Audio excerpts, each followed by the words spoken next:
All right, we're jumping into a huge question today, one that's right at the heart of artificial intelligence. Can we actually build an AI that's not just brilliant, but compassionate?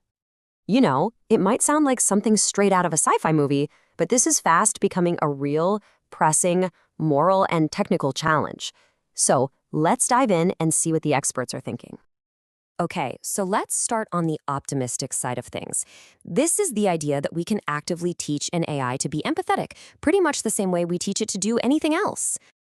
And that leads us right to this concept of compassionate AI. It's an idea championed by AI scientist Sri Amit Ray. The goal here isn't just to make an AI that pretends to have feelings. No, the idea is to build a system that's genuinely aligned with our core human values, something that acts more like a benevolent companion and less like a cold, indifferent tool. So, how in the world would you even do that? Well, the main method on the table is called reinforcement learning from human feedback, or RLHF. Think of it like a three-step dance. First, you feed the AI tons of high-quality, human-written examples. Then, the humans step in as teachers, and they rank the AI's different attempts at a response. Finally, the AI uses that feedback to tweak itself, learning to give the kinds of answers that people consistently gave a thumbs up. Now, adapting this for something as, well, fuzzy as empathy, that's the real trick. Instead of just ranking answers for being right or wrong, the human reviewers start scoring them on things like emotional alignment, cultural sensitivity, and even just relational warmth. And this isn't a total free-for-all. It's guided by structured frameworks, like Ray's empathy quotient, which try to turn this very subjective idea of care into something a machine can actually be trained on. The vision here is really powerful, right? It's this idea of turning AI from a simple calculator into a genuine beacon of compassion that helps protect our future. But you have to ask, is it really that simple? And that, of course, brings us to the other side of the coin, the deep, complicated problems, both philosophical and technical, that really challenge this rosy picture. See, at the heart of all this is a major clash between two ways of looking at ethics. The way we build AI right now is all about rule-based ethics. Think about it. Maximize a score, follow a set of strict, impartial rules.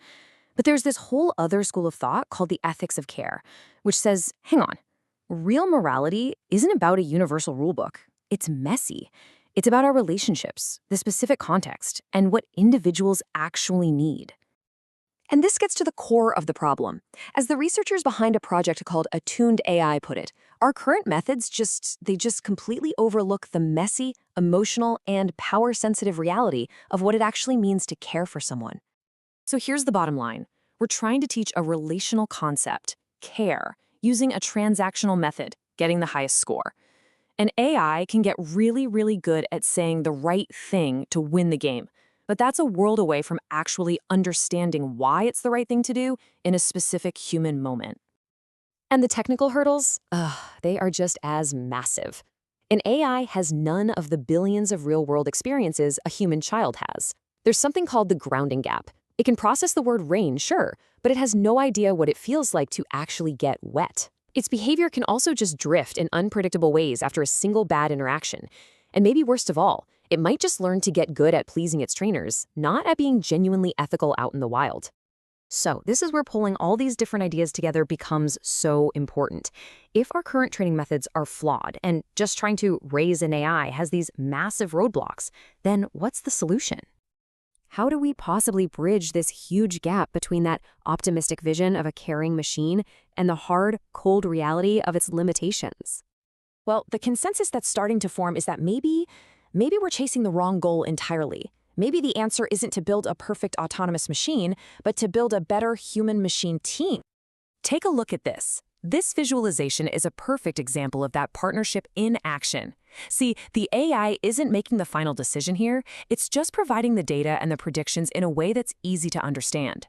It empowers the human to weigh all the different factors, price, distance, CO2 emissions, and make a smarter choice. The human is still in the driver's seat. And this all comes together in a kind of unified strategy. First, we need better training that's actually informed by the relational ideas from the ethics of care. Second, we need better data. That means we have to proactively seed the web with positive examples of caring, ethical conversations for future AIs to learn from. And finally, we need better interaction. designing systems where our human intelligence and the AI's processing power amplify each other's strengths. So, where does this synthesis leave us? Well, it fundamentally reframes the entire challenge we've been talking about. It moves our focus away from this purely technical problem of trying to code the perfect machine. And instead, it becomes a question of design, of interaction. How do we build these systems to enable a totally new kind of partnership between us and them? And this is the most important part. It puts the responsibility right back on our shoulders. We have to decide which of our own values, our capacity for care, for understanding context, for real empathy, we want these systems to amplify. So in the end, the big question isn't just, can we build a caring AI? It's, what kind of AI should we build? The choice is really ours. Are we building a tool to replace our own judgment or a partner to help us improve it? The answer we choose is going to define our future with this technology.